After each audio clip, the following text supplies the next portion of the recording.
మీరు ఆ ప్రభుత్వాన్ని ఈ ప్రభుత్వాన్ని రెండింటినీ చూశారు. జగన్ గారి దగ్గర ఉండేది ఏమిటంటే, మీరు ఎంత మంచి పని చేసినా భుజం తట్టే పనే లేదు, మీరెంత చెడ్డ పని చేసినా ప్రశ్నించే పనే లేదు. ఆ ఫ్యామిలీని చూశారు, ఇప్పుడు చంద్రబాబు గారి ఫ్యామిలీని చూస్తున్నారు. ఎవరి దగ్గరికి వెళ్ళగలిగారండి? చంద్రబాబు గారు మంచి చేస్తే అభినందిస్తారు, చిన్న పొరపాటు చేసినా వెంటనే హెచ్చరికలు జారీ చేస్తారు.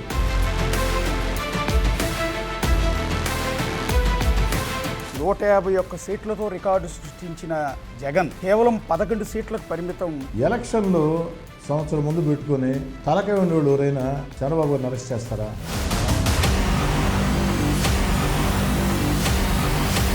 ధనుంజయ రెడ్డి గురించి షాడో సీఎం అనేది నిజమేనండి? ధనుంజయ రెడ్డి గారు షాడో సీఎం కాదు, సీఎం ఆయనే. ఒకటి వల్లభనేని వంశీ కావచ్చు, కొడాలి నాని మూల్యం చెల్లించుకుంటున్నారు అనుకోవాలా? ఆ రోజు చంద్రబాబు గారి కంటి వెంట కన్నీరు కారేదానికి కారణభూతులైనటువంటి 2029 ఎన్నికల తర్వాత సీఎం అభ్యర్థి ఎవరు అంటే నారా లోకేష్ గారి పేరు చెప్తారా, పవన్ కళ్యాణ్ గారి పేరు చెప్తారా? నారా లోకేష్ గారు భవిష్యత్తులో ముఖ్యమంత్రి కావాలని నా బలమైన ఆకాంక్ష. టీడీపీ ఎమ్మెల్యే కోటమిరెడ్డి శ్రీధర్ రెడ్డి గారు మనకి లైవ్లో అందుబాటులో ఉన్నారు. శ్రీధర్ రెడ్డి గారు నమస్తే అండి. నమస్కారం అశోక్ గారు. ఎట్లా ఒక్క రోజులో 339 డెవలప్మెంట్ యాక్టివిటీస్ని మీ కాన్స్టిట్యున్సీలో స్టార్ట్ చేశారు. మిమ్మల్ని చూస్తుంటే మీ తోటి ఎమ్మెల్యేలకే కాదు మాకు కూడా జలసీ వస్తోంది. ఎలా సాధ్యమవుతోంది మీకు ఇది? ఇక్కడ చిన్న కరెక్షన్ అశోక్ గారు, 339 అభివృద్ధి పనులు స్టార్ట్ చేయటం కాదు, కంప్లీట్ చేసాం. ఎస్, 60 డేస్ బ్యాక్ స్టార్ట్ చేసాం.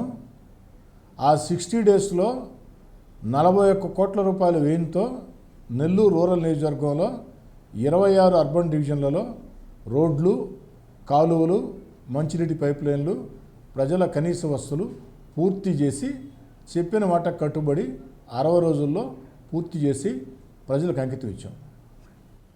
అంటే 164 మంది ఎమ్మెల్యేలు ఉన్నారు మీ కూటమిలో, ఇంక్లూడింగ్ లోకేష్ గారు, చంద్రబాబు గారి కాన్స్టిట్యున్సీలో కూడా బహుశా ఇన్ని డెవలప్మెంట్ యాక్టివిటీస్ 60 రోజుల్లో పూర్తి చేసిన సందర్భం లేదు మేము మా అబ్జర్వేషన్లో. సో మిగిలిన ఎమ్మెల్యేలందరికీ మీ మీద విపరీతమైన జలసీ ఉంటుందేమో. అదేం ఉండదు అశోక్ గారు. ఇక్కడ ఒక చిన్న విషయం మీకు మీ ద్వారా ఆంధ్ర రాష్ట్ర ప్రజలకి చెప్పాలా. తెలుగుదేశం పార్టీ కూటమి అధికారంలోకి వచ్చిన తర్వాత, చంద్రబాబు నాయుడు గారు ముఖ్యమంత్రిగా ఎన్నికైన తర్వాత ఒక్క నెల్లూరు రూరలే కాదు, ఆంధ్ర రాష్ట్రంలో 175 నియోజకవర్గాల్లో కూడా అభివృద్ధి పనులు వేగవంతంగా జరుగుతూ ఉన్నాయి. అయితే నెల్లూరు రూరల్లో దీన్ని ఒక కార్యక్రమంగా తీసుకొని ప్రజల్లోకి తీసుకెళ్ళగలిగాము. కాబట్టి ఒక్క నెల్లూరు రూరలే కాదు, ఆంధ్ర రాష్ట్రం అంతా తడ నుంచి ఇచ్చాపురం దాకా ఆంధ్ర రాష్ట్రం అంతా కూడా చంద్రబాబు గారు ముఖ్యమంత్రిగా ఎన్నికైన తర్వాత అభివృద్ధి పనులు పొందుకున్నాయి. ఒక పక్క సంక్షేమ పథకాలు కొనసాగిస్తూ, మరో పక్క ఎన్నికల్లో ఇచ్చిన హామీల్ని ఒక్కొక్కటి నెరవేర్చుకుంటూ వస్తూ, పోలవరాన్ని పరుగులు తీయిస్తూ, అమరావతి రాజధానిని నిర్మిస్తూ, మన బిడ్డలకు ఉద్యోగాలు వచ్చేదానికి పెట్టుబడులు ఆకర్షిస్తూ, అంటే ఈ రాష్ట్రం ఉండే పరిస్థితుల్లో గత వైఎస్ఆర్ కాంగ్రెస్ పార్టీ ప్రభుత్వ విధానాలతో ఆర్థికంగా సర్వనాశనం అయిపోయిన ఆంధ్ర రాష్ట్రాన్ని ఈరోజు వేరే ఎవరు ముఖ్యమంత్రిగా ఉన్నా కూడా ఇది సాధ్యమే ఉండేది కాదు. చంద్రబాబు నాయుడు గారు ముఖ్యమంత్రిగా ఉండబట్టే తన అపార అనుభవంతో తన బ్రాండ్ ఇమేజ్ దాన్ని ముందుకు నడిపిస్తూ ఉన్నారు. మొత్తం రాష్ట్రం అంతా కూడా జరుగుతూ ఉన్నాయి.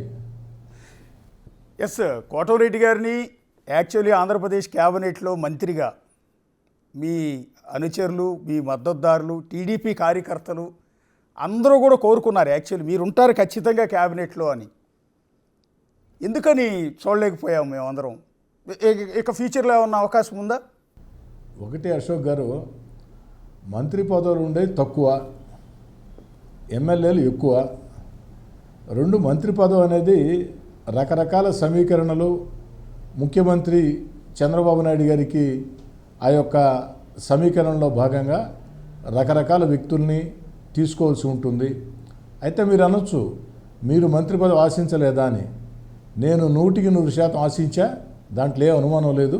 ఎందుకంటే మంత్రి పదం ఆశించడం అనేది రాజకీయ నేతగా అది ఒక నా లక్ష్యం, దాంట్లో ఎలాంటి అనుమానంలే. అయితే ముఖ్యమంత్రి చంద్రబాబు నాయుడు గారికి, యువ నాయకుడు నారా లోకేష్ గారికి నా మీద ప్రత్యేకమైనటువంటి ప్రేమాభిమానాలు ఉన్నా 16 నెలల ముందే అధికారం వదులుకొని వైఎస్ఆర్ కాంగ్రెస్ పార్టీకి వ్యతిరేకంగా వచ్చి, నేను వైఎస్ఆర్ కాంగ్రెస్ పార్టీకి దూరంగా జరిగిన రోజు తెలుగుదేశం పార్టీ ఇంత పెద్ద ఘన విజయం సాధిస్తుందని ఎవరు ఊహించలా. మరి ఆనాడు జగన్ గారితో నాకు కుదరక నేను వచ్చినప్పుడు ఆ 16 నెలలు జగన్మోహన్ రెడ్డి గారితో నేను వ్యతిరేకంగా పోరాటం చేసేటప్పుడు అడుగడుగున చంద్రబాబు నాయుడు గారు, నారా లోకేష్ గారు నన్ను ప్రోత్సహించారు, భుజం తట్టారు. వారు ఇచ్చినటువంటి అవకాశంతో, రూరల్ ప్రజలు ఓటేయటంతో, నెల్లూరు రూరల్లో ఉండే కార్యకర్తల నాయకుల కష్టంతో మూడోసారి 1,000 కోట్ల కోటీశ్వరుడి మీద అతిపెద్ద మెజార్టీతో నేను గెలవటం జరిగింది. మంత్రి పదవులు అనేది ముఖ్యమంత్రి గారి ఇష్టం, వారికి ఉండే సమీకరణలను బట్టి వారు ఎంపిక చేస్తూ ఉంటారు. రావాలని కోరుకోవడం తప్పులేదు, నేనే కాదు 164 మంది ఎమ్మెల్యేలు కూడా మంత్రి పదవులు కోరుకోవడం తప్పులేదు. ఒక్కోసారి అవకాశాలు ఆ విధంగా వస్తూ ఉంటాయి. కాబట్టి అవకాశం రాలేదని ఖచ్చితంగా బాధ ఉంటుంది, బాధ లేదని నేను చెప్పను. కానీ రాలేదని చెప్పని నేను గమ్ముగుండటం, అసంతృప్తి, ఇవి నాకు అలవాట్లేని పనులు. నిరంతరం ప్రజల్లో ఉండటం, ప్రజల్లో తెలుగుదేశం పార్టీ పట్ల గౌరవాన్ని పెంచటం, చంద్రబాబు నాయుడు గారు చేస్తున్నటువంటి ఆ యొక్క పనుల్ని ప్రజల్లోకి విస్తృతంగా తీసుకుపోవటం నాకు కానీ, నా తమ్ముడు కోటమిరెడ్డి గిరికి కానీ మాకు ఇష్టం. మేము జనంతో ఉంటాం, జనం కోసం పనిచేస్తాం. మేము ఉన్నటువంటి పార్టీ గౌరవం పెరిగేదానికే పనిచేస్తాం. మాతో నడిచే కార్యకర్తల, నాయకుల వారి గౌరవాన్ని కాపాడేదానికి, వారి పరిరక్షణ కోసం నిరంతరం పనిచేస్తాం. నేను కానీ, నా తమ్ముడు కోటమిరెడ్డి గిరి కానీ. అంటే బేసిక్గా 164 మంది మంత్రి పదవులు ఎక్స్పెక్ట్ చేయటం వేరు, కోటమిరెడ్డి స్థానం వేరు కదా. అంటే మీ ఈక్వేషన్లో పర్టికులర్గా నెల్లూరు జిల్లా, ఆ నెల్లూరు జిల్లాలో పార్టీని గెలిపించడం, రెండోది రెడ్డి సామాజిక వర్గం నుంచి రావటం, 3 అధికార పార్టీని వదిలిపెట్టి ఆ రోజు కష్టకాలంలో కేవలం 23 సీట్లతో పరిమితం అయిపోయి, 4 ఆల్రెడీ పార్టీ జంప్ అయిపోయే ఎమ్మెల్యేలు, చాలా క్లిష్ట దశలో ఉన్న దశలో మీరు పార్టీ వదులుకుని, అధికార పార్టీని, అధికారాన్ని వదులుకుని ఈ పార్టీలోకి వచ్చారు. సో అలాంటి వ్యక్తికి మంత్రిగా చూడాలనుకోవటం అనేది మీ కార్యకర్తలు తప్పు కాదు. సో టీడీపీ ఎక్స్పెక్ట్ చేయటం కూడా తప్పేమి కాదు. అందుకు నేను అంటున్నది. జరిగిపోయింది అశోక్ గారు. మంత్రి పదవి నాకు ఇవ్వకున్నా నాకు చంద్రబాబు నాయుడు గారు, లోకేష్ గారు ప్రత్యేకమైనటువంటి ప్రాధాన్యత ఇస్తారు, నన్ను ఆ విధంగా గౌరవిస్తారు. కాబట్టి జరిగిపోయింది, కాబట్టి దాని గురించి అంతకంటే మాట్లాడుకోవాల్సిన అవసరం లేదని నా అభిప్రాయం. అంటే మీకు వైఎస్ఆర్ కాంగ్రెస్ పార్టీ ప్రభుత్వం ఉన్నప్పుడే యాక్చువల్లీ జగన్ గారు మీకు మంత్రి పదవి ఇస్తానని మోసం చేశారు ఒక విధంగా. అదే నేను ఏమంటానంటే, దాని మోసం అన్న పెద్ద పదం కూడా వాడటం నాకు ఇష్టం లేదు. జగన్మోహన్ రెడ్డి గారు 2019 ముందు నాలాంటి వాళ్ళకి 4 గోడల మధ్యలో చెప్పారు. బహిరంగంగానే కొంతమంది ఎమ్మెల్యేలకి బహిరంగ సభల్లోనే చెప్పారు. కానీ వాటిలో చాలా వరకు నోచుకోవాలి, కొన్ని నోచుకున్నాయి, కొన్ని నోచుకోవాలి. అది అప్పటి ముఖ్యమంత్రి గారి పరిస్థితులను బట్టి, వారికి ఉన్నటువంటి వెసులుబాటు బట్టి ఉంటుంది. కాబట్టి జగన్ గారు చెప్పిన మాట వాస్తవం, కానీ నాకు చెప్పి 4 గోడల మధ్యలోనే. కానీ కొంతమందిని అయితే బహిరంగ సభలో ప్రకటించారు. ఏమైంది? చేయగలిగారా? చేయలేదు కదా. సో అంటే అక్కడ ఆ ప్రభుత్వంలో మీరు అత్యధికంగా అప్పట్లో ఇష్టపడిన వైఎస్ రాజశేఖర రెడ్డి గారంటే మీరు ఎంత అభిమానం, జగన్ మీరు ఎంతగా అభిమానించారు అనేది మా అందరికీ తెలుసు. అంతగా అభిమానించిన ఆ పార్టీలో మంత్రి పదవి రాలేదు. సరే, త్యాగం చేసి పార్టీ మారి ఇక్కడికి వచ్చి ఆ రోజు ఎమ్మెల్సీ ఎన్నికల్లో ఓటేసి ఇంత చేసిన తర్వాత ఈ ప్రభుత్వంలోనూ మంత్రి పదవి రాలేదు. ఆ డిసప్పాయింట్మెంటు ఉంటుంది సహజంగా. అంటే మీరు ఎక్కడ ఎక్స్ప్రెస్ చేయట్లేదు మీ పార్టీ నాయకుల్ని, మీరు ఎందుకు డిమాండ్ చేయటం లేదు అని. రాజకీయాల్లో డిమాండ్ చేస్తేనో అడిగితేనో పదవులు వస్తాయనుకుంటే అమాయకత్వం అశోక్ గారు. నా పట్ల మీకున్నటువంటి ప్రేమకి చాలా చాలా ధన్యవాదాలు. కాబట్టి గతించిన గతం, భవిష్యత్తు గురించి ఆలోచన చేద్దాం. కానీ మళ్ళీ చెప్తున్నా, రాజకీయాల్లో డిమాండ్ చేస్తేనో అడిగితేనో అవకాశాలు రావు. పరిస్థితులను బట్టి అధినాయకుడు నిర్ణయం తీసుకుంటాడు. కాబట్టి ఆ యొక్క అధినాయకుడి నిర్ణయం ప్రకారం నడుచుకోవటం నా అలవాటు. అంటే బేసిక్గా మీరు ఆ రోజు కోటమిరెడ్డి శ్రీధర్ రెడ్డి గారు పార్టీ నుంచి బయటికి రావటం అతిపెద్ద సంచలనం. ఆ రోజు నిజంగా జగన్ ఫ్యామిలీని వదిలిపెట్టి కోటమిరెడ్డి గారు బయటకు వస్తారు అంటే ఎవరు నమ్మలా. కానీ ఆ రోజు మీరు ఒక బాధాకరమైన పరిస్థితుల్లో బయటకు వచ్చారు. కొన్ని సంచలనమైన ఆరోపణలు జగన్ గారి మీద చేశారు. అట్లాగే పిఎస్ఆర్ ఆంజనేయుల మీద మీ ఫోన్ ట్యాపింగ్కి సంబంధించి కొన్ని ఆడియోలు పంపించారని ఆయన మీద అలిగేషన్ చేశారు. అట్లాగే ఒక ఎట్లా చెప్పాలి అతన్ని, ఒక రాజకీయ నాయకుడు కూడా కాదు, ఒక వ్యక్తి మీకు ఫోన్ చేసి నెల్లూరు నుంచి మిమ్మల్ని తాడుగట్టుకుని ఈడ్చుకెళ్తాను అన్నప్పుడు అన్న మాటలు కూడా భరించారు మీరు ఆ సందర్భంలో. అలాంటి కోటమిరెడ్డి ఇప్పుడు ఏ పార్టీని అయితే వ్యతిరేకించి వచ్చారో ఆ పార్టీ అధికారం కోల్పోయింది. ఆయన సీఎం స్థానం నుంచి దిగిపోయారు. ఎవరైతే తాడుగట్టి ఈడ్చుకెళ్తానన్నవాడు ఈరోజు జైల్లో ఉన్నాడు, కొన్ని నెలల నుంచి జైల్లోనే ఉన్నాడు. రెండోది మీ ఫోన్ ట్యాపింగ్ చేసి లేకపోతే మిమ్మల్ని ఆడియోలు పంపించి బెదిరించిన పిఎస్ఆర్ ఆంజనేయులు జైల్లో ఉన్నాడు. ఇదంతా చూస్తుంటే ఏమనిపిస్తోంది కోటమిరెడ్డి గారు? కర్మ రిటర్న్స్ అంటే కోఇన్సిడెంట్ ఇది మిమ్మల్ని ఇబ్బంది పెట్టిన పార్టీ అధపాతాళానికి వెళ్ళిపోయింది 11 సీట్లకి. మిమ్మల్ని ఇబ్బంది పెట్టిన అధికారి జైల్లో ఉన్నాడు, ఐపీఎస్ అధికారి. మిమ్మల్ని బెదిరించిన వ్యక్తి నరకం అనుభవిస్తున్నాడు జైల్లో. ఇదంతా కోటమిరెడ్డి ఇచ్చిన గిఫ్ట్లా, దేవుడిచ్చిన వారి గిఫ్ట్ అనుకుంటున్నా. ఎందుకంటే నా ఒక్కరినే కాదు అశోక్ గారు, చంద్రబాబు నాయుడు గారు ఈరోజు చంద్రబాబు నాయుడు గారిని ఎవరైనా రాజకీయం వ్యతిరేకించవచ్చు, నేను కాదనలా. కానీ ఈ దేశంలోనే అత్యంత సీనియర్ నేత ఎవరంటే చంద్రబాబు నాయుడు గారు. దీంట్లో అనుమానం లేదు కదా అశోక్ గారు? దీంట్లో అనుమానం లేదు కదా? అవును. ఈ అంత చంద్రబాబు నాయుడు గారి దగ్గర నుంచి అమాయక డాక్టర్ సుధాకర్ గారి దాకా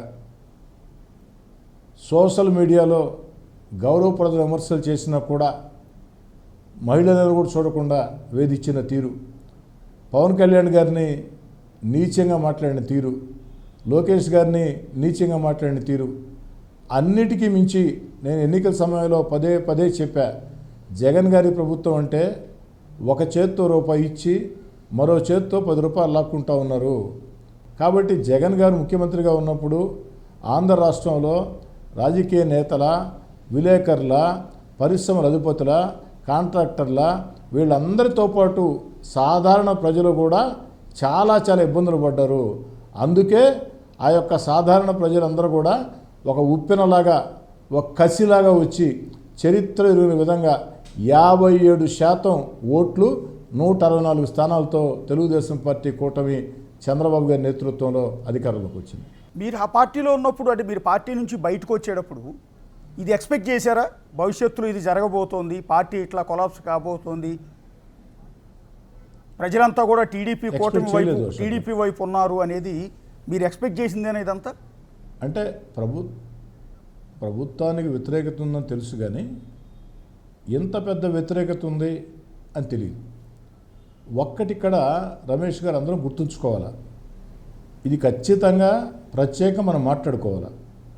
జగన్ గారు అధికారంలో ఉన్నప్పుడు వారు పెట్టిన పోలీస్ వేధింపులతో, అధికారుల వేధింపులతో వైఎస్ఆర్ కాంగ్రెస్ పార్టీకి వ్యతిరేకంగా ఎవరైనా మాట్లాడాలని అనుకున్నా మాట్లాడలేని రోజుల్లో ప్రజలంతా కూడా ఒక భయభ్రాంతులకు గురైన పరిస్థితుల్లో నారా లోకేష్ గారి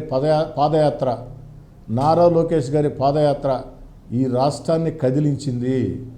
నారా లోకేష్ గారు పాదయాత్ర ప్రారంభించినప్పుడు వైఎస్ఆర్ కాంగ్రెస్ పార్టీ వాళ్ళు చెప్పిన మాట 2 రోజులు 3 రోజులు చేస్తారని చెప్పని హేళన చేశారు. అంతేకాదు మైకులు కట్ చేశారు, పోలీస్ దాడులు చేయించారు. అయినా ప్రాణాలకు తెగించి ప్రజలకు ఒక భరోసా ఇచ్చే విధంగా, కార్యకర్తలకు ఒక భరోసా ఇచ్చే విధంగా నారా లోకేష్ గారు సాగించినటువంటి ఈ పాదయాత్ర తెలుగుదేశం పార్టీ కూటమి ఘన విజయంలో ఒక ప్రధాన కారణం. ఎవరు అవునన్నా ఎవరు కాదన్నా దీన్ని అందరూ అంగీకరించాలా. నారా లోకేష్ గారి పాదయాత్ర ఒక చారిత్రాత్మకమైనటువంటి ఈ గెలుపులో కీలకమైనటువంటి పాత్ర. అంటే చంద్రబాబు నాయుడు గారు నారా లోకేష్ గారి మీద గతంలో వైఎస్ఆర్ కాంగ్రెస్ పార్టీ, జగన్మోహన్ రెడ్డి గారు లేకపోతే ఆ పార్టీలో ముఖ్యమైన నేతలు ఒక అలిగేషన్ చేశారు. అది కమ్మ పార్టీ, కమ్మవారికి మాత్రమే ఆ పార్టీలో ప్రాధాన్యత ఉంటుంది, మిగిలిన కులాల వారిని పట్టించుకోరు అని. మీరు ఒక రెడ్డి సామాజిక వర్గానికి చెందిన, నెల్లూరు జిల్లాకు చెందిన వ్యక్తిగా మీరు చెప్పండి, ఈ పార్టీలో ఇప్పుడు మీరున్నారు టీడీపీలో, నిజంగా ఆ కుల భావన, కమ్మ ప్రస్తావన ఉందా? ఎంత బాధాకరం అంటే స్వాతంత్రం వచ్చి ఇన్ని సంవత్సరాలు దాటినా ఇంటర్నెట్ పుణ్యం అంట, టెక్నాలజీ పుణ్యం అంట, ప్రపంచమే ఒక చిన్నద గ్రామం అయిపోయిన పరిస్థితుల్లో కూడా కులాన్ని గురించి మనం మాట్లాడుకోవాల్సి వస్తుంది. రెండు విషయాలు అశోక్ గారు మీరు బాగా వినాలి. ఒక్క విషయాన్ని, చంద్రబాబు నాయుడు గారు రాజకీయ జీవితం ప్రారంభించినప్పటి నుంచి కూడా, కళాశాలలో చదువుకునే రోజు నుంచి కూడా ఆయన అందరినీ కూడా కలుపుకొని వెళ్ళే వ్యక్తి. ఆఖరికి ప్రెస్ కాన్ఫరెన్స్ జరుగుతున్నా కూడా తన పక్కన అన్ని కులాలు ఉండాలా అన్న కోరుకునే వ్యక్తి. ఈ రాష్ట్రంలో చంద్రబాబు నాయుడు గారు అన్ని కులాల్లో ఎంతోమంది ప్రోత్సహించారు. ముఖ్యంగా ఈరోజు తెలంగాణ ముఖ్యమంత్రి రేవంత్ రెడ్డి గారు ఉన్నారు. రేవంత్ రెడ్డి గారిని చంద్రబాబు నాయుడు గారు ఏ విధంగా ప్రోత్సహించింది అందరికీ తెలుసు. అనేక మంది అధికారుల పరంగా కూడా చంద్రబాబు నాయుడు గారు ఏ విధంగా కులాలకు అతీతంగా సాయం చేసింది తెలుసు. పారిశ్రామికవేత్తలకి తెలుసు, కాంట్రాక్టర్లకి తెలుసు. ఈరోజు ఇంకా కూడా అసలు కులాల గురించి మాట్లాడుకుంటే తప్పు. ఎందుకని చెప్తున్నానంటే అశోక్ గారు, నేనుండా, నాకు 2 కుమార్తెలు, నా రెండో అల్లుడు కమ్మ సామాజిక వర్గం, ఖమ్మం జిల్లా కమ్మ సామాజిక వర్గం. మరి కులాలకు అతీతంగా మనం పెళ్ళిళ్ళు చేసుకుంటున్నాం. నేనొక్కడనే కాదు అనేక మంది చేసుకుంటూ ఉన్నాం. కులాన్ని మర్చిపోతూ ఉన్నాం. కులాలు మతాలు వేరైనా మనమంతా భారతీయులం, వేషం భాష ఏదైనా మనమంతా భారతీయులం అన్న భావంతో ముందుకు సాగుతూ ఉన్నాం. ఇంకా కూడా కులం పేరుతో రాజకీయాలు చేయటం పద్ధతి కాదు, ధర్మం కాదు. చంద్రబాబు నాయుడు గారు కులం పేరుతో రాజకీయాలు చేసే ప్రశ్నే లేదు. చంద్రబాబు నాయుడు గారు ఎప్పుడూ కూడా ప్రజలకి అణిగిమణిగి ఉంటాడు, ప్రజల ఆకాంక్షలకి అనుగుణంగా ఉంటాడు. వారు విలేకరుల సమావేశం దగ్గర నుంచి, పోలిట్ బ్యూరో దగ్గర నుంచి, మంత్రివర్గం దగ్గర నుంచి, పార్టీ పదవుల దగ్గర నుంచి, క్షేత్రస్థాయి పదవుల దాకా అన్ని కులాలకి సమన్యాయం పాటించాలనుకుంటాడు. అంటే మీరు ఆ ప్రభుత్వాన్ని ఈ ప్రభుత్వాన్ని రెండింటినీ చూశారు. మీరు ఆ ప్రభుత్వం అంటే జగన్ సర్కారు కంప్లీటు పథకాలు నెల నెల బటన్ నొక్కటం, జనాల అకౌంట్లో డబ్బులు వేయటం అనే ఫార్ములాతో వెళ్ళారు. వర్కౌట్ కాల, ప్రజలు తిరస్కరించారు డబ్బులు తీసుకుని కూడా. ఇప్పుడు మీ గవర్నమెంటు ఆల్రెడీ చంద్రబాబు గారి ఫార్ములా మీరు చూస్తున్నారు. ఆయన only development formula, vision formula మాత్రమే ఉంటుంది. సో ఇప్పుడు పథకాల ఫార్ములా వర్కౌట్ కాలేదు కాబట్టి పథకాలను విస్మరించి ఓన్లీ డెవలప్మెంట్ చేద్దామా అంటే, సో అంతకుముందు 2014-19 మధ్యలో అదే డెవలప్మెంట్ ఫార్ములా వెళ్ళిన చంద్రబాబు గారిని కూడా ప్రజలు ఓడించారు. అంటే అర్థం పథకాలను డెవలప్మెంట్ని రెండింటిని బ్యాలెన్స్ చేసుకుంటూ వెళ్ళాలి కదా. ఆ క్రమంలో ఈ 1 ఇయర్లో కనిపిస్తుందా మీది? అభివృద్ధి, సంక్షేమం రెండు కూడా 2 కళ లాంటివని ముఖ్యమంత్రి చంద్రబాబు గారు పదే పదే చెప్తూ ఉన్నారు, చేతల్లో చూపిస్తూ ఉన్నారు. దాంట్లో అనుమానం లేదు. ఇందాకే చెప్పే మీకు, గత వైఎస్ఆర్ కాంగ్రెస్ పార్టీ విధానాలతో రాష్ట్రం ఆర్థికంగా దివాలా తీసింది. ఈరోజు చంద్రబాబు గారు కాకుండా వేరే ఎవరు ముఖ్యమంత్రి అయినా కూడా ప్రభుత్వాన్ని నడిపే పరిస్థితి కూడా లేదు. అయినా కూడా సంక్షేమ పథకాలు కొనసాగిస్తున్నారు, అభివృద్ధి కార్యక్రమాలు చేస్తున్నారు, ఎన్నికల్లో ఇచ్చిన హామీల్ని ఒక్కొక్కటి నెరవేరుస్తూ వస్తున్నారు. ఇక్కడ ఇంకో విషయం కూడా అశోక్ గారు, 2014-19 మధ్యలో కూడా చంద్రబాబు గారు అభివృద్ధితో పాటు సంక్షేమ పథకాలు కూడా చేశారు.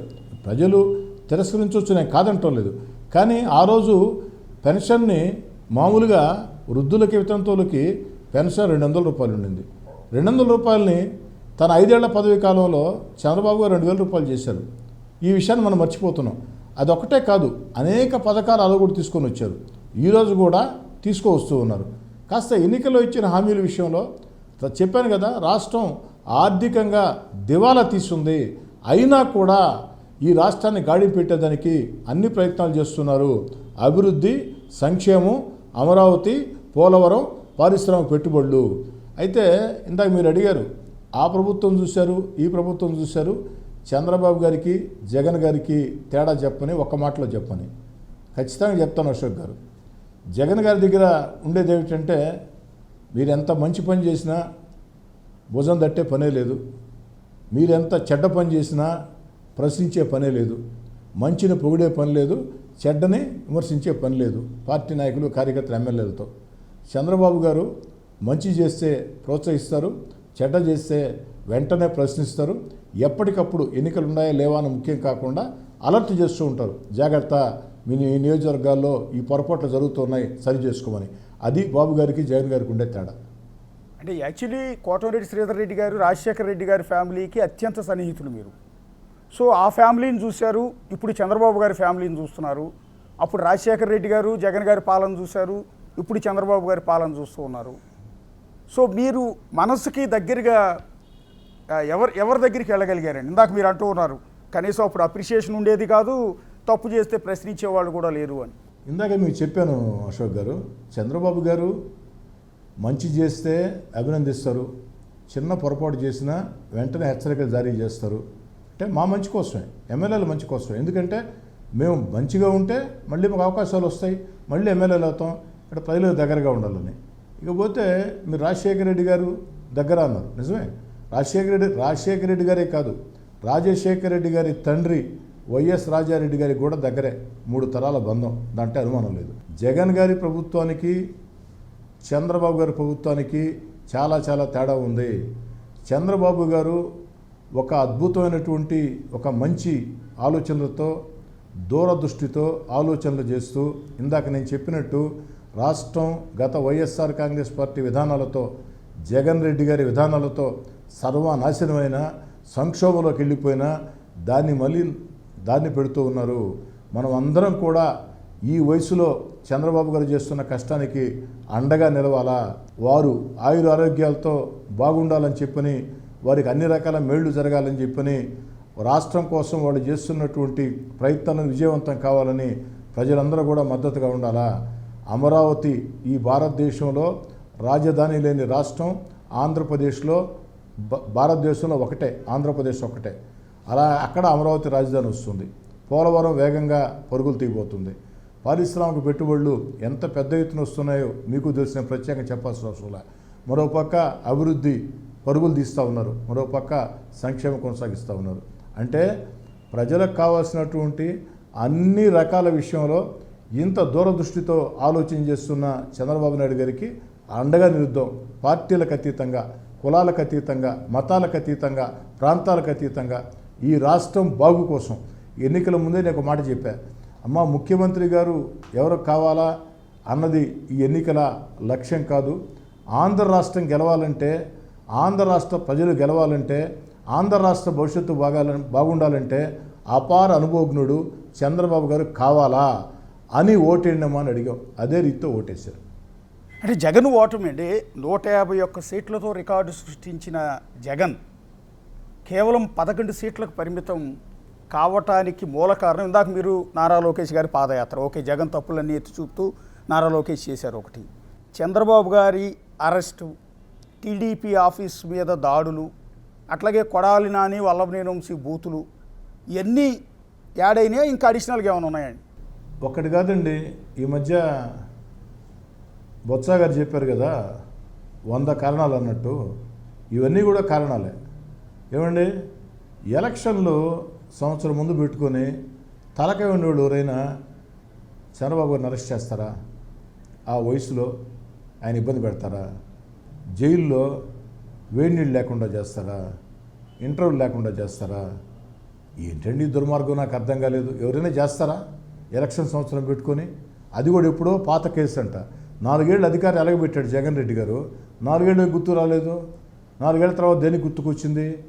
లోకేష్ గారి పాదయాత్ర, చంద్రబాబు గారిని మీరు పెట్టినటువంటి ఇబ్బందులు, చంద్రబాబు గారి దగ్గర నుంచి కింది స్థాయి దాకా చెప్పాను ఇందాక, అనేక మందిని వేధించిన తీరు, అన్నిటికీ మించి చంద్రబాబు గారిని మీరు అరెస్ట్ చేసిన తర్వాత చంద్రబాబు గారికి మద్దతుగా పవన్ కళ్యాణ్ గారు ఏదైతే ఆ యొక్క జైలు వద్దకు వెళ్ళి సంఘీభావం ప్రకటించి ఆడే వ్యతిరేక ఓటు చేలనివ్వాలని చెప్పని తెలుగుదేశం, జనసేన, బీజేపీ కూటమికి పునాదులు వేయటం, ఇవన్నీ కూడా కారణాలు.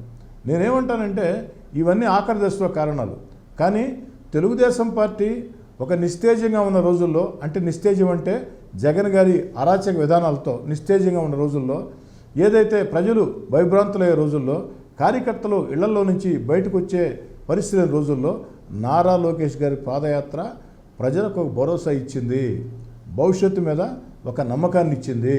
శభాష్, ఎన్టీ రామారావు గారి మనవడు, చంద్రబాబు నాయుడు గారి కుమారుడు నారా లోకేష్ గారు ఉజ్వలమైన భవిష్యత్తు ఉంది, మనకి నాయకుడు దొరికాడు అన్నటువంటి ఏదైతే ఒక భావన ప్రజల్లో కలిగింది, వైఎస్ఆర్ కాంగ్రెస్ పార్టీని వ్యతిరేకించే శక్తిలో కలిగింది, కార్యకర్తల్లో కలిగింది. మీకు గుర్తుందో లేదో అశోక్ గారు, నేను కొంచెం సినిమాలు బాగా చూస్తుంటా. మిర్చి సినిమాలో ఒక డైలాగ్ ఉంది, ఆయన కాదురా ఇప్పుడు ఆయన కొడుకు వచ్చాడు, ఆయన కొడుకుని తట్టుకోండిరా అని చెప్పని. అంటే ఆయన అల్లాడిచ్చారు. మీరు మీదైన ధోరణిలో మీకు సమాధానం చెప్పేదానికి ఆయన కొడుకు వచ్చాడు అని చెప్పని మాట్లాడతారు. అలా నారా లోకేష్ గారు ప్రజల్లో ఆ యొక్క నమ్మకాన్ని కలిగించాడు, కార్యకర్తల్లో నమ్మకం కలిగించాడు. అడుగడుగున ఎక్కడ అయింది పాదయాత్ర బ్రేక్ లేదు. ప్రారంభించినప్పటి నుంచి ఆఖరి దాకా కూడా అర్ధరాత్రి 11, 12 దాకా కూడా పల్లెల, గ్రామాల, లేదు నగరాల, కాలనీల తేడా లేకుండా ప్రజలతో మమేకమైన తీరు, కార్యకర్తలను ప్రోత్సహించే విధానం, ఇవన్నీ కూడా ఒక టర్నింగ్ పాయింట్. అక్కడి నుంచి బాబు గారి అరెస్టు, అక్కడి నుంచి పవన్ కళ్యాణ్ గారి మద్దతు, ఆఖరిలో బీజేపీతో పొత్తు, ఇవన్నీ కలగలిపినాయి. కానీ తెలుగుదేశం పార్టీ నిస్తేజంగా ఉన్న పరిస్థితుల్లో, జగన్ రెడ్డి గారికి భయపడి ప్రజలు మాట్లాడలేని పరిస్థితుల్లో నారా లోకేష్ గారు తెగించి వేధింపులను తట్టుకొని, పోలీస్ కేసులను తట్టుకొని, పోలీస్ తోటాలు ప్రయోగిస్తాం, భయపెడతాం అని ఎన్ని రకాల హెచ్చరికలు జారీ చేసినా, మైకులు కత్తిరించినా ఎక్కడా కూడా వెన్ను చూపకుండా, మాట తప్పకుండా, మడమ తిప్పకుండా సాగించినటువంటి పాదయాత్ర ఆ యొక్క చరిత్రలో ఒక కీలకం. భవిష్యత్తులో ఈ యొక్క 2024 ఎన్నికల గురించి చరిత్రలో రాయాలంటే అనేక కారణాల్లో ఒక ప్రధాన కారణం సువర్ణాక్షరాలతో లిఖించదగ్గది నారా లోకేష్ గారి పాదయాత్ర. అంటే మీరు ఎవరు అవునన్నా ఎవరు కాదన్నా ఇది అంగీకరించాలి. అంటే చంద్రబాబు నాయుడు గారు అరెస్ట్ అనేది అతిపెద్ద తప్పు అనేది మీరు చెప్తున్న మాట. మరి మీ ప్రభుత్వంలో ఇప్పుడు జగన్ గారి మీద రకరకాల అలిగేషన్స్ చేస్తున్నారు. లిక్కర్ స్కామ్ 3,500 కోట్ల ఈ స్కామ్లో కింగ్ పిన్ జగనేనని మీ పార్టీ నేతలు ఆరోపిస్తున్నారు. రేపు ఈ కేసులో జగన్ మీరు అరెస్ట్ చేయొచ్చేమో కదా, లేదా ఆల్రెడీ ఆయన మీద సిబిఐ కేసులు ఉన్నాయి, ఆ బెయిల్ రద్దు కావచ్చేమో కదా.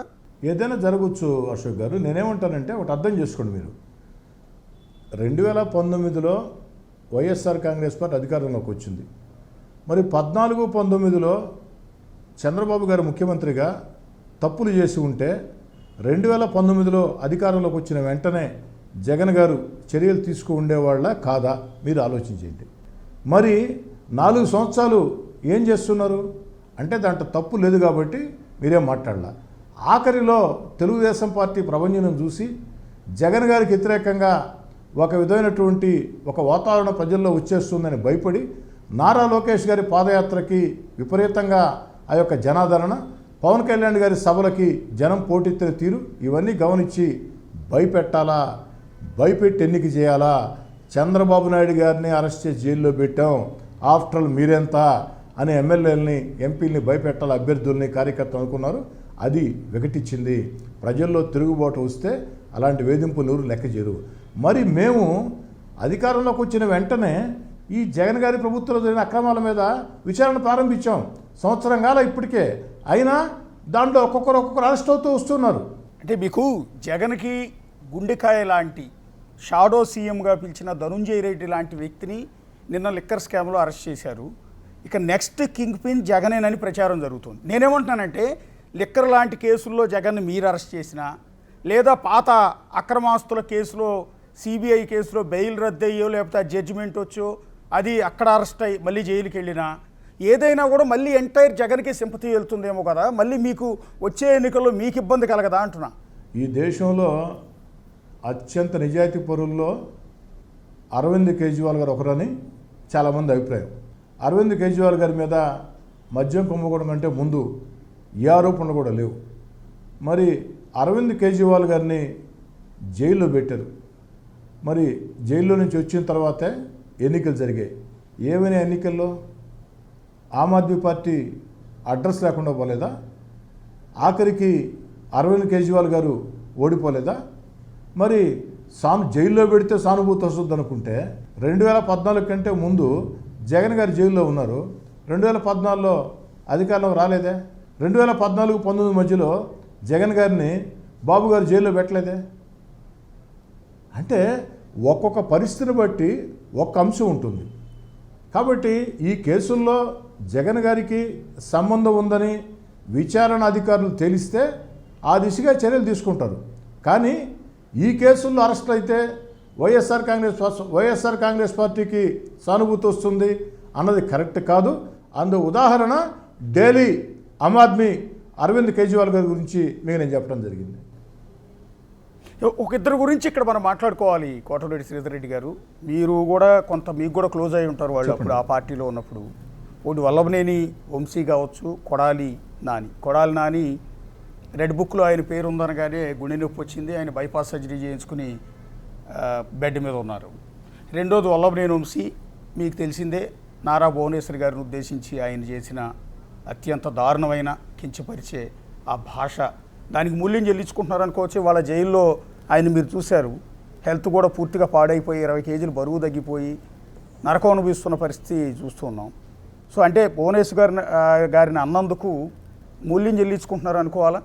దేవుడి స్క్రిప్ట్ అశోక్ గారు.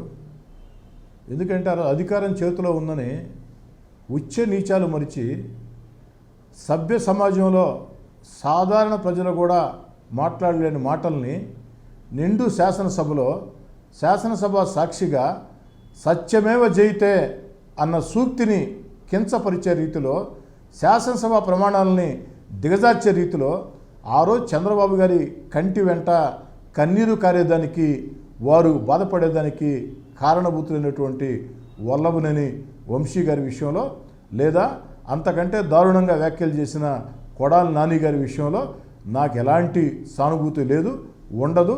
నాకే కాదు, ఎవరికి ప్రపంచంలో తెలుగు ప్రజలు ఎవరికి కూడా ఉండదు, దాంట్లో ఎలాంటి అనుమానం లేదు. రెండోది, ఇందాకే మీకు చెప్పా, దేవుడి స్క్రిప్ట్ అనేది ఒకటి ఉంటుందని చెప్పని. మనం అధికారంలో ఉన్నామని ఇష్టారీతిగా వ్యవహరిస్తే, ధర్మాన్ని మరిచి ప్రవర్తిస్తే ఖచ్చితంగా మన మెడకి అది చుట్టుకుంటుంది. అలా చుట్టుకుంది. అంటే వాళ్ళు వాడిన భాష ఆ పార్టీకి కూడా నష్టం చేకూర్చిందిగా. అప్పటి వైఎస్ఆర్ కాంగ్రెస్ పార్టీకే ఎక్కువ నష్టం చేసింది కదా, పరోక్షంగా టీడీపీకి మంచి చేసిందేమో. 100% నష్టం చేసింది అశోక్ గారు. అలాగని మన ఇంట్లో మహిళల గురించి మాట్లాడితే మనం చూస్తూ ఊరుకుంటామా? ఒక రకంగా చెప్పాలంటే నా దృష్టిలో ఆలస్యమైంది. నాలాంటి వాడయి ఉంటే, కాస్త ఆవేశం ఎక్కువ ఉండేవాళ్ళు అయి ఉంటే దానికి ప్రతిచర్యలు ఇంకో రకంగా ఉండేవి. చంద్రబాబు నాయుడు గారు కాబట్టి, వారు పెద్ద మనిషి కాబట్టి, సమాజ హితం ఆలోచన చేసేవాళ్ళు కాబట్టి, సమాజం మెచ్చాలా, ఏదైనా చట్టపరంగా జరగాల ఆలోచన ఉండేవాళ్ళు కాబట్టి ఆలస్యమైంది. అయితే అశోక్ గారు, ఈ వల్లభనేని వంశీ గారు మాట్లాడిన మాటలు కాదు, కొడాలి నాని గారు మాట్లాడిన మాటలు కాదు, జగన్ గారు మాట్లాడించిన మాటలు. ఎందుకని చెప్తున్నానంటే, జగన్ గారు అలాంటి మాటలు మాట్లాడితేనే ప్రోత్సహిస్తారు, భుజం దడతారు. అలాంటి మాటలు మాట్లాడితేనే. ఇందాక నేను చెప్పా, ఒక మంచి పని చేసినా పొగడ్డు, ఒక చెడ్డ పని చేసినా ప్రశ్నించుడు, ఇది జగన్ గారి దగ్గర ఒక ముఖ్య లక్షణం అని. కానీ ప్రత్యర్థుల మీద, ముఖ్యంగా ఆ యొక్క టీవీ ఛానల్స్ మీద కావచ్చు, పత్రిక మీద కావచ్చు, ప్రత్యర్థుల మీద, చంద్రబాబు గారి మీద, పవన్ కళ్యాణ్ గారి మీద, లోకేష్ గారి మీద ఉచ్చ నీచాలు మరిచి మాట్లాడితే బాగా ప్రోత్సహిస్తాడు. అందుకు కారణం జోగి రమేష్ గారే. జోగి రమేష్ గారు ఆ యొక్క శాసనసభలో ఏబిఎన్ గురించి, రాధాకృష్ణ గారి గురించి ఏ విధంగా మాట్లాడాడు, రామోజీరావు గారి గురించి ఏ విధంగా మాట్లాడాడు, చంద్రబాబు గారి ఇంటి మీద దాడికి ఎత్తించాడు మీకు తెలుసు. వేరే నాయకుడు అయితే దాన్ని అంగీకరిస్తాడా? అధినేత. అదే చంద్రబాబు గారు అయితే నాలాంటి పని చేస్తే ఒప్పుకుంటాడా? అధికారం ఉంటే పెద్ద పని కాదు అశోక్ గారు. ఎవరిళ్ళ మీదకైనా పోయి ఏమైనా చేయొచ్చు అని చెప్పని మీరు అనుకుంటే ఎంతవరకు కరెక్టు? అధినేత దాన్ని ఖండించబడలేదా? ఖండించకుండా మంత్రిని చేశారు తీసుకుని వచ్చి. కాబట్టి జగన్ గారు ప్రోత్సహించారు కాబట్టి ఇవన్నీ కూడా జగన్ గారి మాటగా భావించాలా. వైఎస్ఆర్ కాంగ్రెస్ పార్టీ ఆఫీసు నుంచి సజ్జల రామకృష్ణారెడ్డి ఇలా తిట్టమని స్క్రిప్ట్ పంపించేవాడు. తిట్టకపోతే వాళ్ళ పార్టీలో కెరీర్ ఉండదు. చంద్రబాబుని, లోకేష్ గారిని ఎంత తిడితే వాళ్ళకి అన్ని పదవులు కావచ్చు, మా ఆఖరికి మంత్రి పదవులు కూడా దక్కుతాయి అనేది ఆ పార్టీ నుంచి వచ్చిన నాయకులు చెప్తున్నమాట. నాకే చెప్పాడు సజ్జల రామకృష్ణారెడ్డి గారు, నువ్వు హోందాయుతంగా మాట్లాడితే కుదరదు, విధానాలతో మాట్లాడతారంటే కుదరదు, అడ్డగోలుగా మాట్లాడాలా, తిట్టాలా. అయినా అమరావతి ప్రజలు నెల్లూరుకు వస్తే వాళ్ళ కాడికి నువ్వెట్టబోతావు? నేను వాళ్ళ కాడికి పోలేదన్నా, వరద ప్రాంతాలు ఆ దారిన పోతూ ఉన్నా వాళ్ళు వరదల్లో చిక్కుకుంటే మానవత్వంతో నేను పరామర్శించానంటే బాగా వినాలి అశోక్ గారు. సజ్జల గారు చెప్పిన మాటలు ఏంటంటే, వాళ్ళని మానవత్వంతో నువ్వు పరామర్శించడం తప్పు. వాళ్ళ మీద దాడి చేసుంటే జగన్ గారు మెచ్చుకునేవాళ్ళు అని చెప్పారు. స్వయంగా నాతోనే సజ్జల రామకృష్ణారెడ్డి గారు. ఓకే. అమరావతి ప్రజలు, మహిళలు, యువకులు, వృద్ధులు ఈరోజు ఆ రోజు వాళ్ళు ఒక ప్రభుత్వం తీసుకున్న నిర్ణయం శాశ్వత నిర్ణయం, దీని అన్ని పార్టీలు బలపరిచాయి అని నమ్మి తమ జీవితాలను పణంగా పెడితే వైఎస్ఆర్ కాంగ్రెస్ పార్టీ వచ్చిన తర్వాత వాళ్ళ జీవితాలు ఛిద్రమైతే వాళ్ళు ఎండకెండుతూ వానకు తడుస్తూ పాదయాత్ర చేస్తూ ఉంటే నా నెల్లూరు రూరల్లో వరదల్లో చిక్కుకుంటే వాళ్ళు అక్కడ ఉండాలన్న విషయం కూడా నాకు తెలియదు. షెడ్యూల్ ప్రకారం 2 days ముందే నా కాన్స్టిట్యూన్స్ అయిపోయి ఉండాలా. వేరే వరద ప్రాంతాల పరిశీలనకు పోతే మధ్యలో వాళ్ళు ఉంటే వాళ్ళు ఉన్నారు, వాళ్ళని వదిలేసిపోవటం మానవత్వం కాదని నేను ఆగి వాళ్ళని పరామర్శించి రాత్రికి వరదలు ఇంకా ఎక్కువ వస్తాయమ్మా, ఇక్కడొద్దు, మెయిన్ రోడ్లోకి రండి, మీకు కావాల్సిన ఏర్పాట్లు నేను చేస్తాను, వరద ప్రాంతాల వరకే అని స్పష్టంగా చెప్పా. వాళ్ళు అమరావతి గురించి అడిగారు. అమ్మ నేను వైఎస్ఆర్ కాంగ్రెస్ పార్టీ శాసనసభ్యుడిని, పార్టీ నిర్ణయాన్ని కాదని నేను మాట్లాడలేను, నేను మానవత్వంతో వచ్చానని చెప్పా. హోందాగా ప్రవర్తించా, పార్టీకి చెడపేరు తేలా, పార్టీ గౌరవం తెచ్చా. కానీ సజ్జల గారు అంటారు నువ్వు చేయాల్సింది పరామర్శ కాదు, వాళ్ళు ఉన్నారు కదా వాళ్ళ మీద దాడి చేయించుండాలా అంటాడు. అమరావతి ప్రజలు రైతులే కాదు కదండి. అవును. అమరావతి చాలామంది ఏంటంటే రైతులు అలవాటు అయిపోయింది, కానీ అమరావతి ప్రజలు రైతులు ఉన్నారు, కూలీలు ఉన్నారు, సన్న చిన్నకారు వాళ్ళంతా ఉన్నారు కదా. అట్లా కొంతమంది ఎమ్మెల్యేలు ఆల్రెడీ దాడులు చేశారు. అమరావతి రైతులు పాదయాత్రగా వెళ్తుంటే చేశారు, కొంతమంది చేశారు. దాన్ని చూసి చేశారు సజ్జల గారు, మన అశోక్ గారు. నా కాన్స్టిట్యున్సీ దాటిన తర్వాత సర్వేపల్లి స్టార్ట్ అయింది, ఆ తర్వాత శ్రీకాళహస్తి కూడా వచ్చింది, ఆడంతా దాడులు చేశారు కదా. అవును. ఫ్లెక్స్లు కట్టలేదు కదా, ఫ్లెక్స్లు చించేశారు కదా. వాళ్ళు ఉసురు కూడా నేను తగ్గింది. ఒక్కటి చెప్తాను అశోక్ గారు, యా 100% తాలకుండా ఎందుకు పోతుంది? ఒక్కటి అశోక్ గారు నేను ఒకటి చెప్తున్నా, నేను ఈరోజు తెలుగుదేశం పార్టీ శాసనసభ్యుడిని.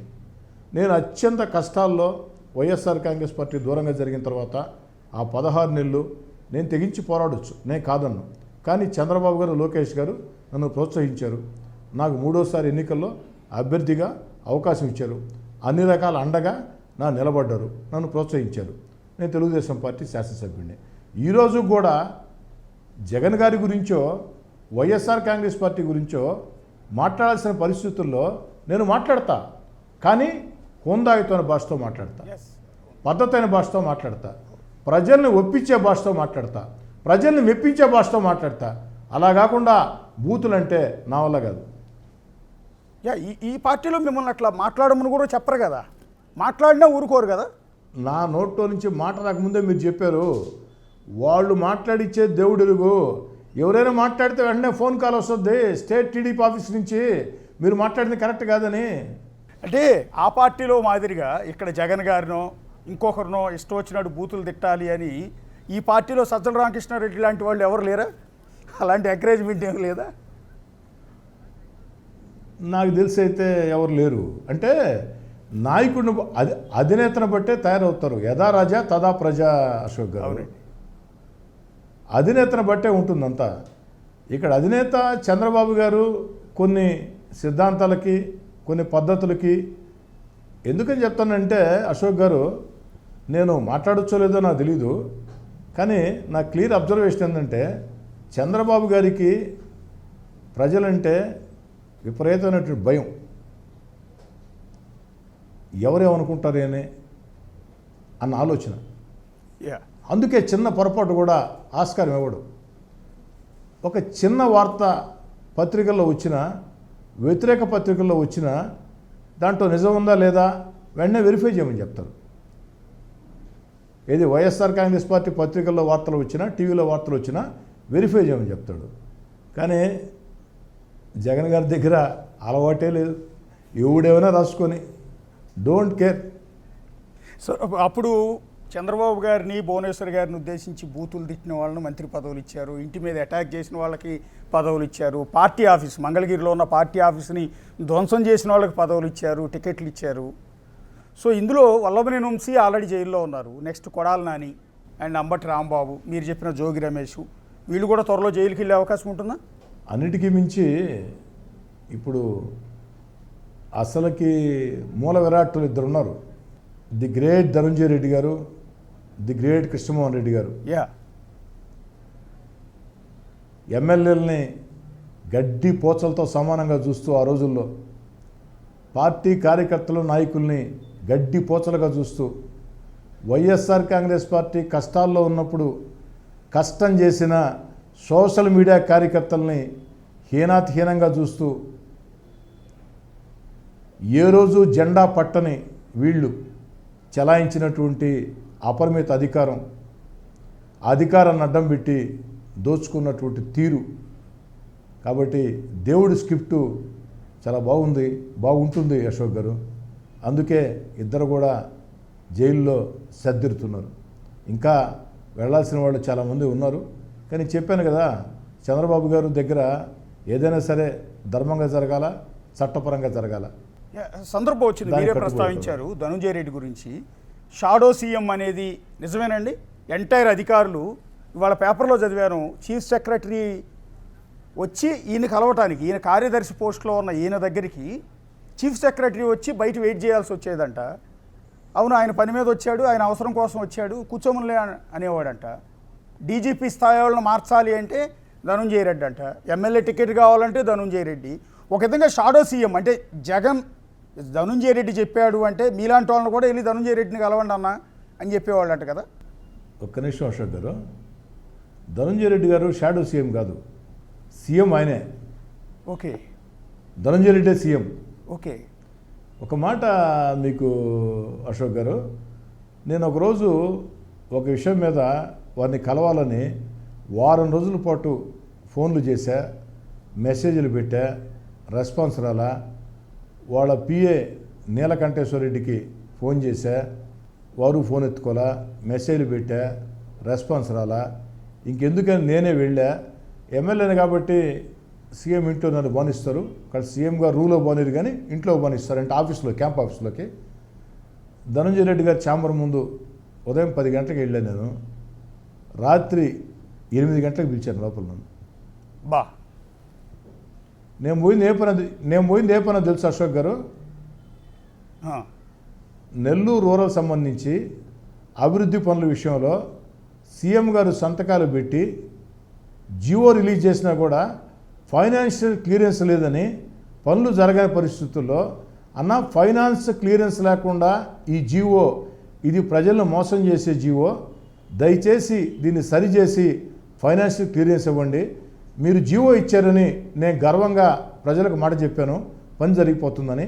తీరా చూస్తే ఫైనాన్షియల్ క్లియరెన్స్ లేదు అని చెప్పేదానికి ప్రజా సమస్యల కోసం వెళితే ఉదయం 10 గంటలకు పోతే రాత్రి 8 గంటలకి లోపలికి పిలిచారు.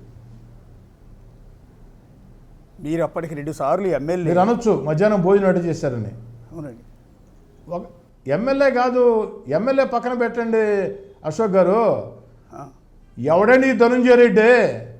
ఈడేమన్నా జెండా మోసాడా ధనంజయ రెడ్డి? ఎవడి ధనంజయ రెడ్డి? జెండా మోసాడా? పార్టీ కష్టాల్లో ఉన్నాడా? నేను ఆ కుటుంబంతో ఉన్నానండి, పార్టీ కష్టాల్లో ఉన్నానండి, కేసులు పెట్టించుకున్నానండి, ఓదార్పు యాత్రలో మనిషి లేని రోజులు నేను ఉన్నానండి. ప్రజా సమస్యల మీద ఉదయం 10 గంటలకు పోతే రాత్రి 8 గంటలకి. మీరు అనొచ్చు మధ్యాహ్నం భోజనం ఏం చేశారని. భోజనం చేయలా, టీలు స్నాక్స్ వస్తూ ఉంటే తింటా ఉన్నా. సారీ, ఫ్లోలో వాడు అని వచ్చింది, క్షమించమని కోరుతూ ఉన్నా. సారీ, ఎవరి ధనంజయ రెడ్డి అనబోయి వాడు అని వచ్చింది, వినేవాళ్ళంతా నాకు క్షమించాలని కోరుకుంటున్నాను. అది మీ సంస్కారం, అది మీ హుందాతనం. వాళ్ళు వాడిన భాషతో పోలిస్తే మీరు అన్నది పెద్ద తప్పు కూడా కాదు, కానీ మీరు ఇమ్మీడియట్గా దాన్ని క్షమించమనంటున్నారు. అది మీ సంస్కారం. నిజంగా రాజకీయ నాయకులంతా కూడా మీ దగ్గర నుంచి అది నేర్చుకోవాలి. ఆ బాధ కోపంలో వచ్చింది. అవునండి, అది నేర్చుకోవాలి మీ దగ్గర నుంచి. నిజంగా రాజకీయ నాయకులంతా కూడా ఆ సంస్కారం నేర్చుకోవాలి, ఆ విలువలు అంటాం. ఇప్పుడు మీ రాజకీయ వారసుడు ఎవరు అంటే మాకేమో కోటమిరెడ్డి గిరిధర్ రెడ్డి గారే కనపడుతూ ఉన్నారు. పాపం ఇంటింటికి తిరుగుతున్నాడు ఆయన. ఇంకొక ఎమ్మెల్యే, నిజం చెప్పాలి అంటే ఆ కాన్స్టిట్యున్సీకి 2 ఎమ్మెల్యేలు ఉన్నారు. ఒక విధంగా పాపం మీ తరపున ఇంటింటికి గడపకు తిరుగుతున్నాడు, ఎవరి దగ్గరికి వెళ్ళినా ఏ సమస్య అయినా కూడా చేస్తున్నారు. మీరు కూడా ఆయన్ని ముందు పెట్టి ప్రొజెక్ట్ చేస్తున్నారు. ఎందుకు? మీకు ఆల్రెడీ 2 కూతుళ్ళు ఉన్నారు, 2 అల్లుళ్ళు ఉన్నారు. వాళ్ళని కాకుండా తమ్ముడిని ఎందుకు ఎంకరేజ్ చేస్తున్నారు అని అడిగితే? నా జీవిత ప్రయాణంలో, నా రాజకీయ ప్రయాణంలో ఎంతోమంది స్నేహితులు, ఎంతోమంది కార్యకర్తల కష్టం ఉంది, ప్రోత్సాహం ఉంది. వాటితో పాటు నా తమ్ముడు కోటమిరెడ్డి గిరి పడిన కష్టం కూడా ఉంది. చంద్రబాబు నాయుడు గారు అవకాశం ఇస్తే నా కోరిక నా తమ్ముడు కోటమిరెడ్డి గిరిధర్ రెడ్డిని ఎమ్మెల్యేని చేయాలని, ప్రజలు ఆశీర్వదించాలని, పార్టీ కార్యకర్తలు, నాయకులు అండగా నిలవాలని. అయితే ఇవన్నీ కూడా చంద్రబాబు గారు ఎస్ అంటే, చంద్రబాబు గారు అనుమతి ఇవ్వాలని బలంగా ఆకాంక్షిస్తున్నా. ఖచ్చితంగా వారసులు అంటే నేనేమంటానంటే ప్రజలు నిర్ణయించాల వారసుల్ని. ఏదో ఒక ఎమ్మెల్యే తమ్ముడనో, ఎమ్మెల్యే కొడుకనో, ఎమ్మెల్యే కూతురనో కాకుండా వాళ్ళకంటూ సొంత కృషి కూడా ఉండాలి. ఆ రకంగా చూసినప్పుడు కోటమిరెడ్డి గిరి కొత్తగా ఇప్పుడేది వచ్చినాడు కాదు. ప్రతి ఎన్నికల ముందు కూడా నేను విద్యార్థి రాజకీయాల్లో ఉన్నప్పటి నుంచి, నేను డిగ్రీ ఫైనల్ ఇయర్ అయితే వాడు ఇంటర్మీడియట్, అప్పటి నుంచి కూడా మా ప్రస్థానం గడిచింది. అవకాశం ఇస్తే ఖచ్చితంగా మా కుటుంబంలో కోటమిరెడ్డి గిరిధర్ రెడ్డే ఆ యొక్క రాజకీయాల్ని కొనసాగిస్తాడు. నా కుమార్తెలు కాదు, నా అల్లుడు కాదు, నా భార్య కాదు. వారు కూడా నాకు ఏ విధంగా అండగా ఉన్నారో ఆ విధంగా కోటమిరెడ్డి గిరికి అండగా ఉంటారు. అంటే వీళ్ళు ఎవరికి ఇంట్రెస్ట్ లేదా? అమ్మాయిలకి ఇద్దరికి కానీ, అల్లుళ్ళ ఇద్దరికి కానీ ఎన్నికల రాజకీయాల పట్ల ఆసక్తి లేదు. రాజకీయాలంటే బాగా ఆసక్తి ఉంది. నా ఇద్దరు కుమార్తెలకి, పెద్ద పాప హైందవి, చిన్న పాప వైష్ణవి. ఇద్దరికి రాజకీయాల అవగాహన ఉంది. ఇద్దరు కూడా చక్కగా మాట్లాడగలుగుతారు. ఎన్నికల్లో నా కోసం 9 నెలలు గడప గడపకి తిరిగారు. కాబట్టి నా భార్య కూడా తిరిగింది, నా అల్లుళ్ళు కూడా తిరిగారు. ఆ తిరగటం వేరు, నా కోసం తిరిగారు. కానీ మా కుటుంబంలో మాకంటూ అవకాశం దొరికితే మా తమ్ముడు కోటమిరెడ్డి గిరి ఎమ్మెల్యే కావాలని నా బలమైనటువంటి ఆకాంక్ష. చంద్రబాబు గారు అవకాశం ఇస్తే నెల్లూరు రూరల్లో ఉండే కార్యకర్తలు అందరూ కూడా సహకరించాలని కూడా నేను కోరుకుంటున్నా. రూరల్ ప్రజలు కూడా ఆదరిస్తారు. ఎందుకంటే రూరల్ నియోజకవర్గంలో నాకెంత సంబంధాలు ఉన్నాయో మా తమ్ముడు గిరికి కూడా అంత సంబంధాలు ఉన్నాయి. ప్రతి ఒక్కరితో కూడా దగ్గరగా ఉంటాడు, కష్టం చేస్తాడు. ఈరోజు ఎన్నికలు లేవు, అయినా కూడా దాదాపు 7 నెలల ముందే గడప గడప ప్రారంభించి ఇంటింటికి తిరుగుతున్నాడు. నిరంతరం అందుబాటులో ఉన్నాడు. దేవుడి దయ వల్ల, చంద్రబాబు నాయుడు గారి దయ వల్ల నా తమ్ముడు కోటమిరెడ్డి గిరికి అవకాశం వస్తే నా భార్య కానీ, నా కుమార్తెలు కానీ, నా అల్లుళ్ళు కానీ, నా వెంట నడిచే నాయకులు, కార్యకర్తలు కానీ నా కోసం ఏ విధంగా కష్టం చేశారో మా తమ్ముడి కోసం అదే కష్టం చేస్తారు. రూరల్లో ఉండే కార్యకర్తలు అందరూ కూడా మా తమ్ముడికి అండగా ఉంటారు. ప్రజలందరూ కూడా దీవిస్తారని బలంగా విశ్వాసం వ్యక్తం చేస్తున్నారు. ఇందాక నుంచి మీరు నారా లోకేష్ గారి పాదయాత్ర ప్రస్తావిస్తున్నారు కాబట్టి మరోసారి అడుగుతున్నానండి. 2029 ఎన్నికల తర్వాత సీఎం అభ్యర్థి ఎవరు అంటే నారా లోకేష్ గారి పేరు చెప్తారా, పవన్ కళ్యాణ్ గారి పేరు చెప్తారా? ఎందుకంటే మీకు పవన్ కళ్యాణ్ గారు కూడా ఇంపార్టెంట్, ఆయన పేరు పదే ప్రస్తావిస్తున్నారు మీరు. అంటే మిమ్మల్ని కొంత ట్రిపికల్కి వచ్చినాయి. ఒకటి అశోక్ గారు, నేను ఒక సాధారణ ఎమ్మెల్యేని. నా నియోజకవర్గంలో ఎవరు కార్పొరేటర్ అభ్యర్థులు, ఎవరు దేవస్థాన కమిటీ చైర్మన్లు, ఎవరు మార్కెట్ చైర్మన్లు, ఎవరు క్లస్టర్ ఇన్ఛార్జీలు, తెలుగుదేశం పార్టీ డివిజన్ అధ్యక్షులు అంటే నేను సమాధానం చెప్పగలుగుతా. కానీ ముఖ్యమంత్రి ఎవరంటే నేను చెప్పడం కరెక్ట్ కాదు, మీరు నన్ను అడగటం కూడా కరెక్ట్ కాదు. దయచేసి నన్ను వదిలేండి. అంటే మీరు ఎక్స్పెక్ట్ చేస్తారు కదా బేసిక్గా లోకేష్ గారు క్యాపబుల్ అని మీకు అనిపిస్తుంది, లేదా పవన్ కళ్యాణ్ గారు అని వాళ్ళ కార్యకర్తలకు అనిపిస్తుంది. ఇప్పుడు ఒక్కటి అశోక్ గారు, మీ ఆకాంక్ష అంటే ఆకాంక్షలు చాలా ఉంటాయి మాకు. మా ఆకాంక్ష కోరికలు ఉంటాయి. అవును. అంతేగాని చంద్రబాబు గారు ముఖ్యమంత్రి 2029 తర్వాత లోకేష్ గారా, పవన్ కళ్యాణ్ గారు అంటే అది నా స్థాయిలో మీరు నన్ను అడగటం ధర్మం కాదు. అయితే నీ ఆకాంక్ష ఏంది అని మీరు అడిగితే, నారా లోకేష్ గారు భవిష్యత్తులో ముఖ్యమంత్రి కావాలని నా బలమైన ఆకాంక్ష, దాంట్లో అనుమానం లేదు. నా తమ్ముడు కోటమిరెడ్డి గిరిధర్ రెడ్డి చంద్రబాబు గారు అవకాశం ఇస్తే ఏ విధంగా ఎమ్మెల్యే కావాలా అని కోరుకుంటున్నానో, భవిష్యత్తులో నారా లోకేష్ గారు ముఖ్యమంత్రి కావాలని బలంగా కోరుకుంటా, దాంట్లో ఏ అనుమానం లేదు. చివరిగా కన్క్లూడ్ చేసే ముందు మిమ్మల్ని ఒకటి అడగాలి కోటరెడ్డి సీతారెడ్డి గారు. ఒక్కసారి మీతో మీకు ఒక ఆడియో కాల్ వచ్చింది, మీరు ఆ పార్టీ నుంచి బయటకు వచ్చిన సందర్భంలో, మీరు హుందాగానే ఆ పార్టీ నుంచి తప్పుకున్న సందర్భంలో మీకు ఒక ఆడియో కాల్ వైరల్ అయింది. బోరుగడ్డ అనిల్ అనే వ్యక్తి మీకు కాల్ చేశాడు. సో మీ స్థాయితో పోలిస్తే అతను ఎవరో కూడా మీకు తెలిసి ఉండకపోవచ్చు. బట్ ఆ రోజు అతను మిమ్మల్ని అన్న మాట నాకు ఇప్పటికీ గుర్తు. వీలైతే మా వాళ్ళు ఆడియో కూడా ప్లే చేస్తారు. నువ్వు జగనన్న గురించి ఇంకోసారి మాట్లాడితే నెల్లూరు నుంచి తాడుగట్టి ఈడ్చుకొస్తా అన్న మాట ఆ రోజు. అంటే కోటంరెడ్డి లాంటి ఒక అగ్రెసివ్ లీడర్. మీరు బేసిక్గా మీ గురించి మీ కాన్స్టిట్యున్సీ ప్రజలందరికీ కూడా తెలుసు. మీరు తప్పు చేయరు, ఇంకొకరిని తప్పు చేయని కాదండి. ఆ రోజు మీరు అంత సావధానంగా అంత కూల్గా అట్నే అనిల్ అన్నారు తప్ప మీరు ఎక్కడ కోపపడటం కానీ ఆవేశపడటం కానీ ఏమీ లేదు.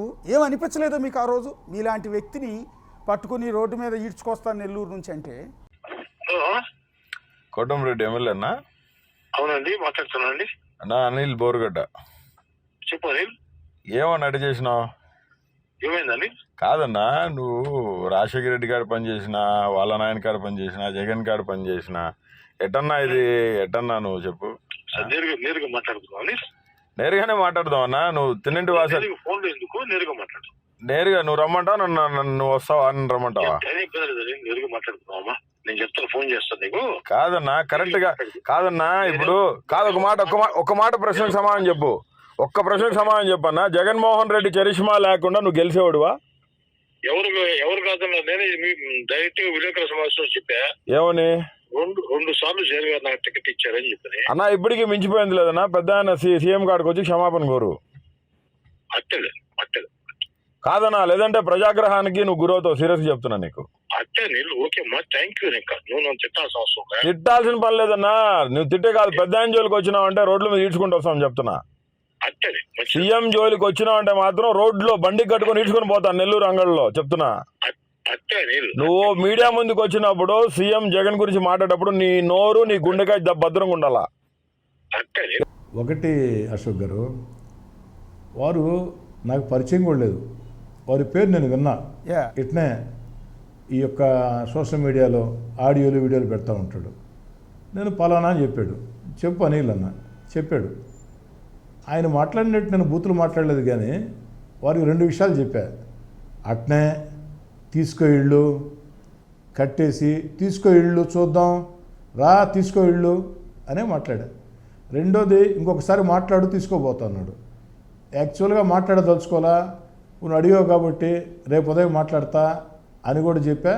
ఉదయమే మాట్లాడా, అది కూడా మీరు చూశారు. తర్వాత అశోక్ గారు, అతనికి దేవుడి స్క్రిప్టు కర్మ రిటర్న్స్ ఇప్పుడు వచ్చింది, కానీ నా వైపు నుంచి ఏం జరగాలో నాతో ఆడియోలో మాట్లాడి 3వ రోజు జరిగింది. మర్చిపోయారా? 3వ రోజు ఏం జరిగింది తెలియదా? మంగళగిరిలో పార్టీ ఆఫీస్ తగలబెట్టా, ఇంటి దగ్గర తగలబెట్టారా? అంటే నేను తగలబెట్టలేదు, మా వాళ్ళు తగలబెట్టలేదు. బోరుగడ్డ అనిల్ మీడియా ముందుకు వచ్చి కోటంరెడ్డి సీతారెడ్డి అనుచరులు నెల్లూరు నుంచి వచ్చి నా ఆఫీస్ తగలబెట్టారని చెప్పాడు. ఆ రోజుకు వైఎస్ఆర్ కాంగ్రెస్ పార్టీ అధికారంలో ఉంది. అవును, జగన్ గారికి ఆయన సన్నిహితుడు. అవును, నేను జగన్ గారికి దూరంగా జరిగా, జగన్ గారిని లక్ష్యంగా ఈదుల్లోకి వచ్చా. ఆ రోజే మీరు చెప్పే వ్యక్తికి కోటంరెడ్డి సీతారెడ్డి అంటే ఏందో 3 రోజుల్లో చూపించా. నేను చూపించింది అదే దేవుడి స్క్రిప్ట్. అవును, దేవుడి స్క్రిప్ట్.